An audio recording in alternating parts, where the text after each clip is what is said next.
এখন চিঠিৰে আৰম্ভ হৈছিল এটা প্ৰেম কাহিনী আৰু সেই প্ৰেম কাহিনীত আছিল নিভাজ মৰম সঁচা ভাল পোৱা আৰু নিস্বাৰ্থ মৰম যি মৰম ভাল পোৱাই পূৰ্ণতা পাইছিল সেই প্ৰেম কাহিনী নমস্কাৰ প্ৰিয় দৰ্শক মোৰ ইউটিউব চেনেল প্ৰেৰণা মটিভেশ্যনলৈ মই সকলোকে স্বাগতম জনাইছো প্ৰিয় দৰ্শক আজি আমি আলোচনা কৰিবলৈ ওলাইছো যে এটা অতি বিশেষ প্ৰেম কাহিনী আমাৰ অসমৰ জনপ্ৰিয় গায়ক জুবিন গাৰ্গ আৰু তেওঁৰ জীৱন সংগিনী গৰিমা গাৰ্গৰ ভালপোৱাৰ যাত্ৰা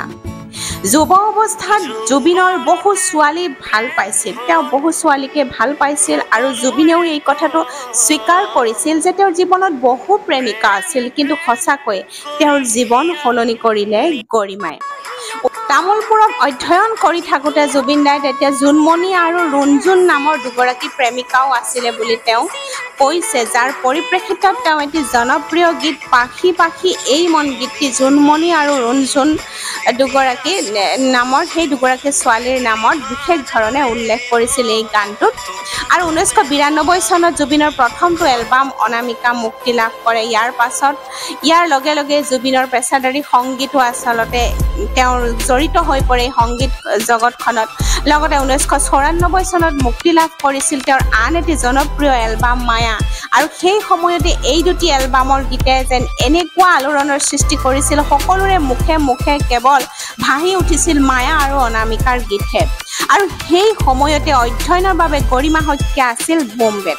আৰু সেই সময়ছোৱাতে গৰিমাৰ জীৱনত জুবিন গাৰ্গৰ আগমন ঘটিছিল আৰু গীত হাহিলে তুমি মুকুতামণি হৰে তেওঁৰ মনত এক বিশেষ স্থান দখল কৰিছিল 90 দশকৰ সেই সময়ত শিল্পীক চিঠি লিখাটো এটা অভ্যাস আছিল গৰিমায়ো চিঠিৰে জুবিনৰ সৈতে যোগাযোগ আৰম্ভ কৰিছিল কিন্তু সেই চিঠিৰে আৰম্ভ হয় বন্ধুত্ব আৰু সেই বন্ধুত্বৰ পিছত পৰিণত হয় প্ৰেমৰ আৰম্ভণিৰ পাছত দুয়োৰে মাজত বহুত উত্থান পতন আহিছিল গৰিমাৰ পৰিয়ালেও প্ৰথমে এই সম্পৰ্কত বিপক্ষে মাত মাতিছিল আৰু বিশেষকৈ গৰিমাৰ পিতৃয়ে আৰু জুবিনৰ শিশু সুলভ যিটো স্বভাৱ আৰু ধৈৰ্য নোহোৱাৰ বাবে কেতিয়াবা দুয়োৰে মাজত খুব কথাৰ কটাকটি হৈছিল বা দুয়োৰে মাজত কেতিয়াবা কাজিয়াও হৈছিল কিন্তু সকলো সমস্যাৰ মাজতো দুয়ো একেলগে আগবাঢ়ি গৈছিল জীৱনত তাৰ পাছত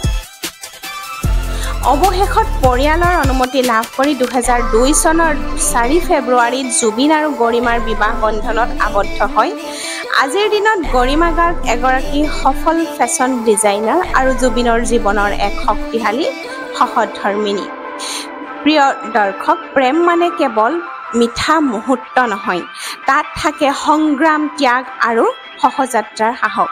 জুবিন আৰু গৰিমাৰ প্ৰেম কাহিনী সেই সাহস আৰু সঁচা ভাল পোৱাৰ হৈছে এক নিদৰ্শন আপোনাৰো বাৰু প্ৰেম চিঠিৰে আৰম্ভণি হৈছে নে হোৱাটছএপৰ জৰিয়তে আৰম্ভণি হৈছে কমেণ্ট কৰি জনাবলৈ কিন্তু নাপাহৰিব